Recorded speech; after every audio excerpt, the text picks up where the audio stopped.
conseil que je donnerais aux parents par rapport à l'alimentation d'un enfant à partir d'1 an, c'est de garder à l'esprit que l'alimentation, ça doit rester dans l'ordre du plaisir. Ça doit rester dans l'ordre de on mange ensemble, on mange parce que c'est nécessaire pour grandir, mais on mange aussi parce qu'on a un instant convivial, on a un instant familial.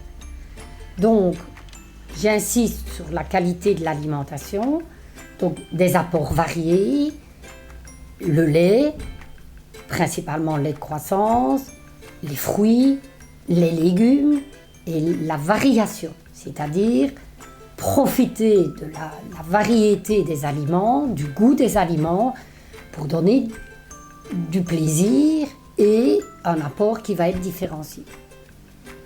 Et ce que j'ai envie de dire aux parents, c'est que apprendre à l'enfant l'importance de la qualité d'une alimentation, c'est apprendre à l'enfant à faire attention à lui, à faire attention à l'équilibre de son développement corporel. C'est faire attention à son poids, c'est faire attention à avoir cet instant familial, c'est faire attention à lui-même. Et donc, bien manger, c'est aussi être équilibré. Et bien manger, c'est aussi être en bonne santé.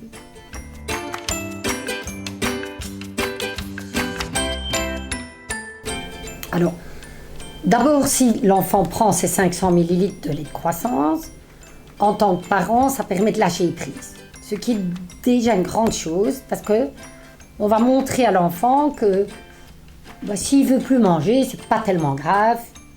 Il a ces 500 ml de lait de croissance, donc on peut déjà être dans lâcher prise.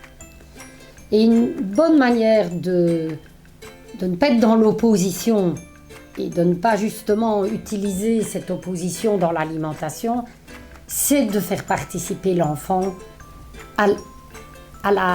au repas. Mettre une jolie table, apprendre à plier les serviettes, apprendre à préparer une salade de fruits, apprendre à faire le mix-soupe pour passer la soupe, apprendre à tourner dans du lait qu'on chauffe. Alors il a fait avec et très souvent l'enfant mange.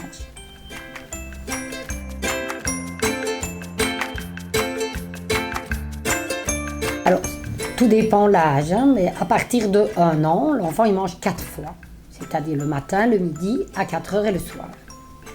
Et la majorité du temps, on donne l'apport de lait le matin et le soir. À midi, on va donner un repas varié avec la viande ou le poisson ou l'œuf. Et à 4 heures, on va plutôt favoriser les fruits et à la limite un autre produit laitier. Ce qu'il faut éviter, c'est le grignotage. Ça s'apprend dès qu'on est tout petit, à ne jamais grignoter. Donc on mange au repas. Et entre les repas, s'il n'a pas eu faim à 4 heures, il ne sait pas avoir faim pour un biscuit une demi-heure après. Ça ne va pas. Parce qu'alors il n'a pas faim, mais qu'il n'a pas eu faim pour les fruits. On est dans la logique de l'enfant, on n'est pas dans l'opposition.